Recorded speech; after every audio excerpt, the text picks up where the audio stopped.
warahmatullahi wabarakatuh. Waalaikumsalam warahmatullahi wabarakatuh. Nama saya Nafiah Ustadz dari Wonosobo. Nggih. Mohon tausiahnya Ustadz. Ini untuk saya dan suami dan mungkin juga ada dari jamaah pengajian Ahad pagi ini yang masih menjadi ASN. Peraturan pemerintah tentang absen, yaitu untuk yang 5 hari kerja itu absen pagi jam 7:30 dan absen siang itu jam 4. Nah ini untuk menyikapi, karena jam 4 itu kan waktu ngaji itu Ustadz, semuanya adalah merupakan suatu kewajiban. Bekerja juga kewajiban, ngaji juga kewajiban. Nah ini untuk yang bisa ngaji pulang tepat waktu itu pasti melakukan ketidakjujuran. Kemudian pulang tepat waktu nanti tidak bisa ngaji. Yang ketiga yaitu bisa ngaji tapi pulang tidak tepat waktu Dan dipotong gaji gitu.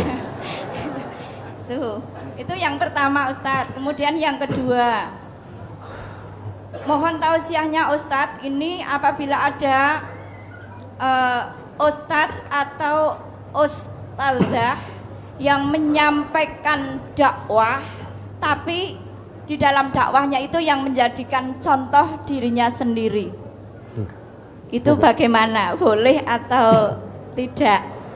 Kemudian yang selanjutnya mohon doa restunya Ustadz, karena bagi saya dan suami memang waktu yang paling luang itu hari Ahad.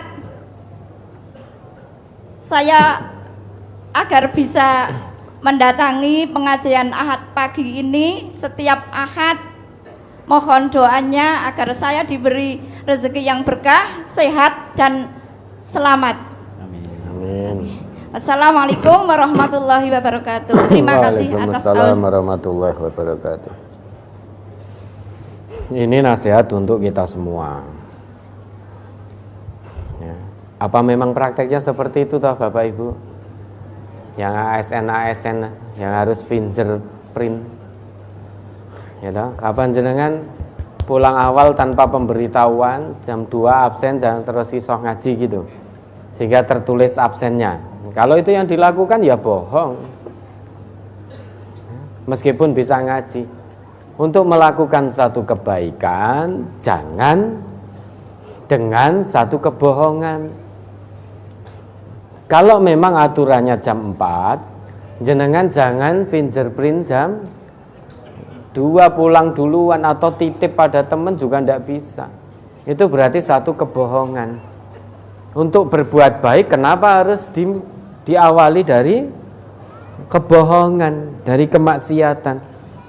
Nah terus bagaimana nanti kalau pulang tepat waktu nggak dapat izin? Nah berarti tidak yakin. Kalau pulang tepat waktu nggak bisa ngaji, berarti tidak yakin sepenuhnya dengan janji Allah, walladzina jahadu fina lanahdiyannahum subulana. Itu janji Allah Kak. Dalam Quran surat Al-Ankabut ayat terakhir itu. Dan orang-orang yang memang benar-benar bermujahadah, bersungguh-sungguh mencari keridhaan kami, lanahdiyannahum subulana, pasti akan kami tunjukkan kepada mereka jalan-jalan kami. Nah ini sudah pernah ditempuh belum? Sudah pernah ditempuh belum? Sepekan 1 kali kewajiban kita ngaji. Maka ikhtiarnya ditempuh dengan penuh keyakinan kepada Allah.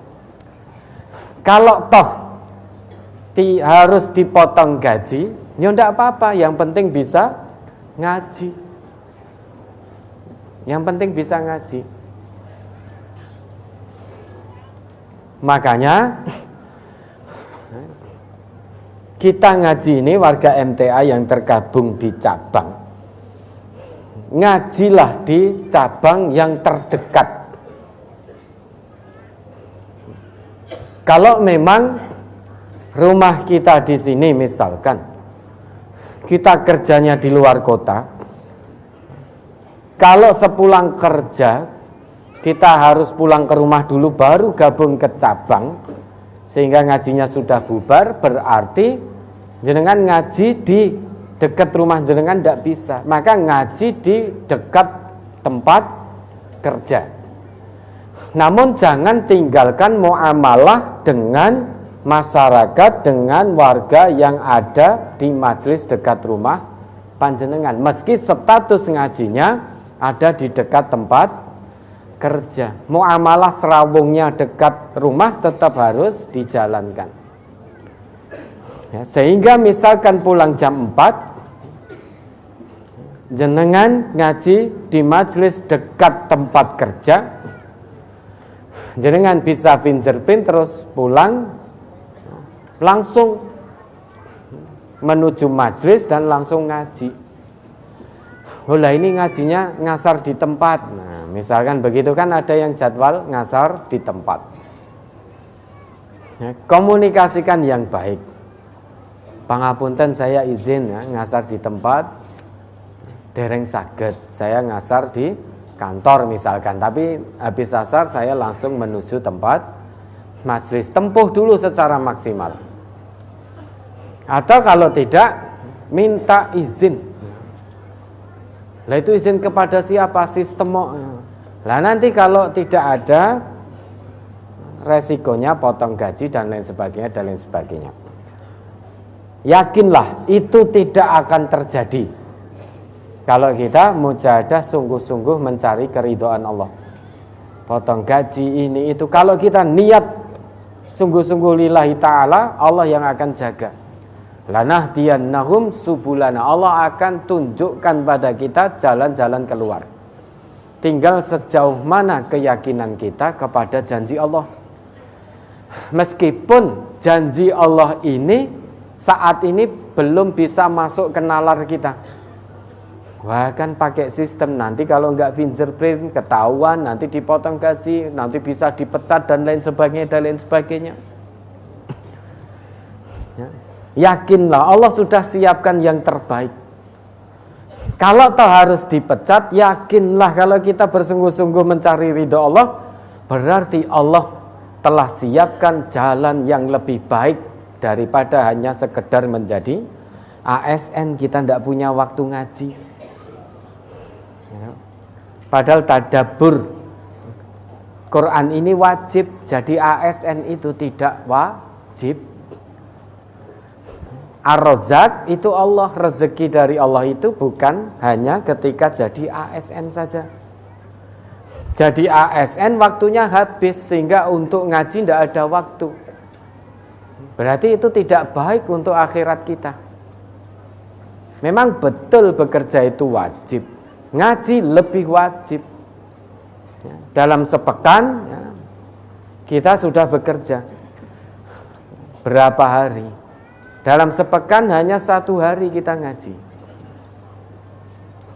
Masa kita tidak yakin dengan Allah? Sudah, jalani ikhtiarnya dulu. Kalau memang harus izin, izin. Kepada siapa izinnya ditempuh secara maksimal. Dilandasi keyakinan mutlak kepada Allah. Yakinlah Allah tidak akan menyia-nyiakan kesungguhan kita. Janji Allah lanahdiyannahum subulana. Meskipun saat ini belum masuk ke logika berpikir kita, belum masuk ke nalar kita. Ya, karena memang sabilullah, ya, jalan atau makhraj, jalan keluar yang Allah berikan itu sifatnya min haitsu la yahtasib, tidak bisa kita sangka. Akal kita mengatakan, loh kalau tidak absen fingerprint nanti begini. Nanti izin pimpinan di perusahaan, pimpinan tempat pekerjaan nanti nggak diizinkan begini. Itu akal kita.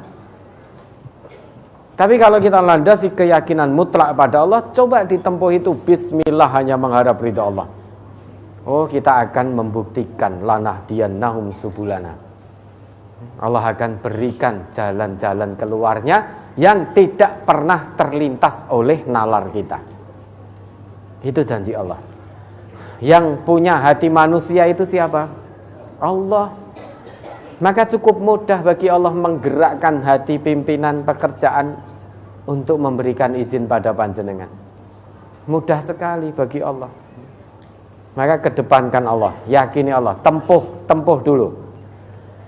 Ya, usahanya ditempuh untuk izin agar bisa ngaji. Pasti nanti akan membuktikan. Allah berikan jalan keluar min haitsu la yahtasib. Ya, kemudian kalau ada yang berdakwah memberi contoh dirinya sendiri, itu siapa? Persis pola pikirnya sama dengan siapa? Dengan iblis. Ya, kan? Iblis itu kan mencontohkan dirinya sendiri. Mencontohkan dirinya sendiri ketika ditanya oleh Allah, ma mana'aka antas juda id amartuk. Apa yang menghalangimu ketika aku perintahkan kamu untuk sujud pada Adam? Dia memberi contoh, khalaqtani min nar wa khalaqtahu min tin. Engkau ciptakan aku dari api. Berarti api lebih baik daripada tanah. Harusnya Adam yang engkau perintahkan sujud kepadaku, bukan aku. Engkau perintahkan sujud kepada Adam. Karena aku ini lebih baik daripada Adam.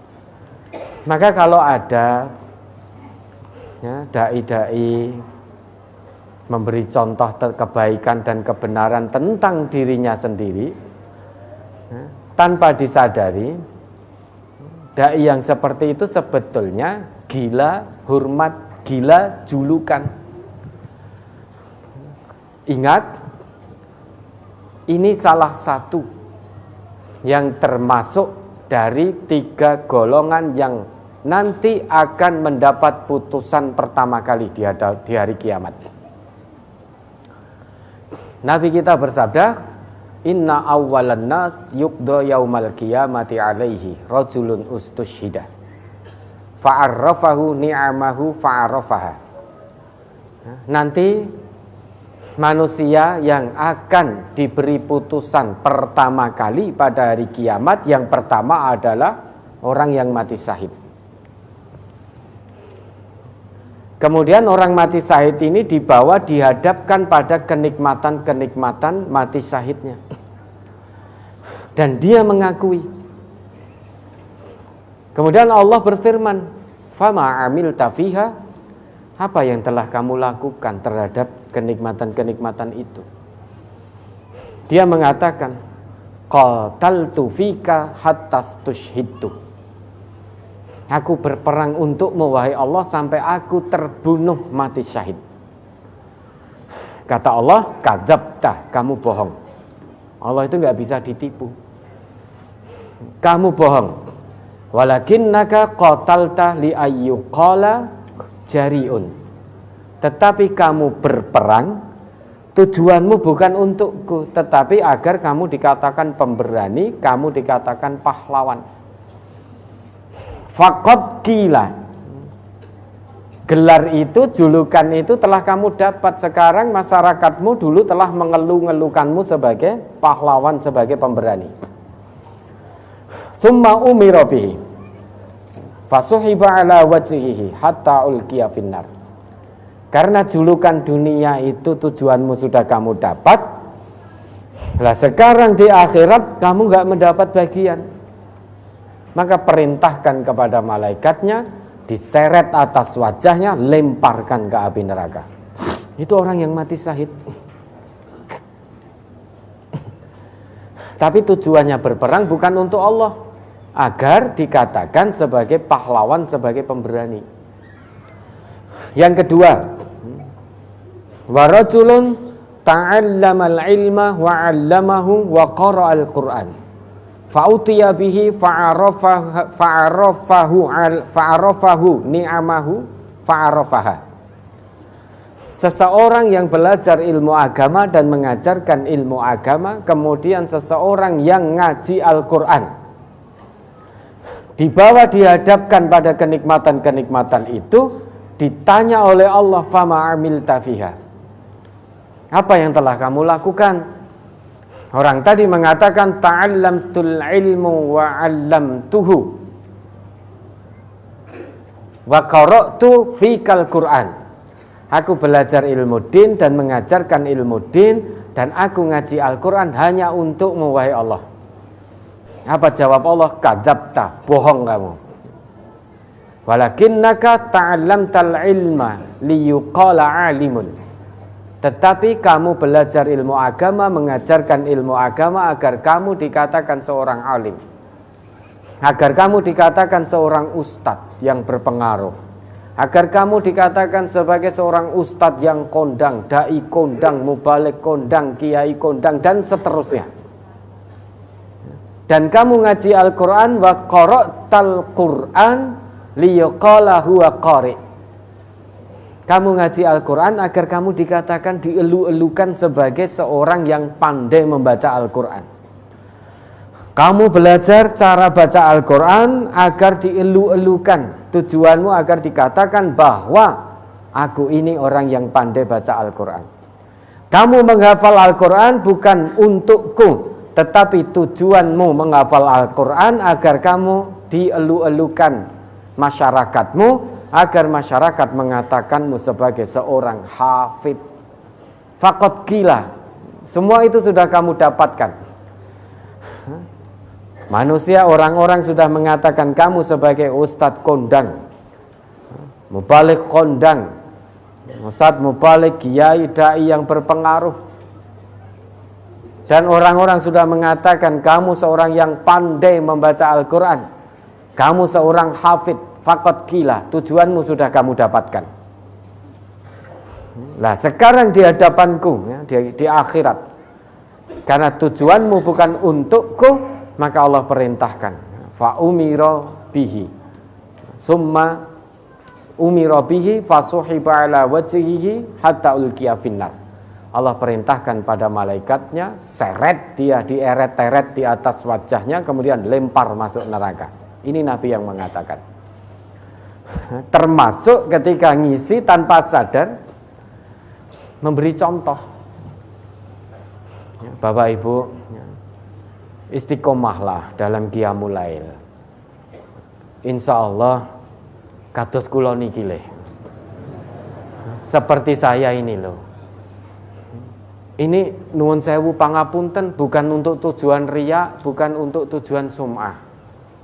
Tetapi betul-betul nikmat sekali kalau Bapak Ibu bisa qiyamul lail secara istiqomah seperti saya. Saya itu bangun jam sekian, jam sekian. Nah, nanti habis tahajud saya tidak pernah tidur lagi. Menanti subuh saya gunakan untuk baca Al-Quran. Kemudian setelah itu saya yang paling pertama datang ke masjid. Setelah itu datang waktu subuh, setelah itu sholat fajar, sholat subuh berjamaah, saya zikrullah. Kemudian setelah matahari terbit, setelah meninggi agak tinggi, saya sholat duha 2 rakaat. Subhanallah, nikmat sekali. Masya Allah, fa bi ayyi ala'i rabbikum atukadziban. Maka kalau ingin merasakan kenikmatan hati, ketenangan hati, contohlah saya. Saya ini orang yang paling senang untuk bersedekah. Saya tahu harta ini titipan dari Allah. Maka setiap kali ada yang membutuhkan, fakir miskin, atau tempat-tempat yang memang di situ harus butuh pembiayaan, kula niki paling boten saged untuk tidak bersedekah. Paling tidak bisa untuk tidak bersedekah. Kenapa? Karena saya paham harta ini hanya titipan. Maka saya senantiasa bersedekah. Oh, ternyata hati itu tenang sekali. Maka kalau Bapak Ibu mau merasakan ketenangan hati, contohlah saya. Contoh kebaikan dan contoh kebenaran itu bukan dirinya sendiri. Kalau dia mencontohkan dirinya sendiri, sama pola pikirnya dengan jenengan sing ngendika. Sama pola pikirnya dengan iblis. Siapa contoh kebaikan dan kebenaran itu?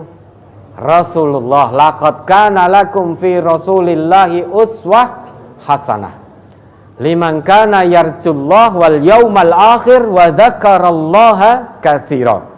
Sebagaimana yang Allah tetapkan dalam Quran surat Al-Ahzab ayat 21 itu. Selain Rasulullah, siapa? Para sahabat-sahabat beliau. Alaikum bisunnati wa sunnati khulafair rasyidin al-mahdiyyin. Ikuti jejak beliau-beliau. Kemudian siapa lagi? Para ulama.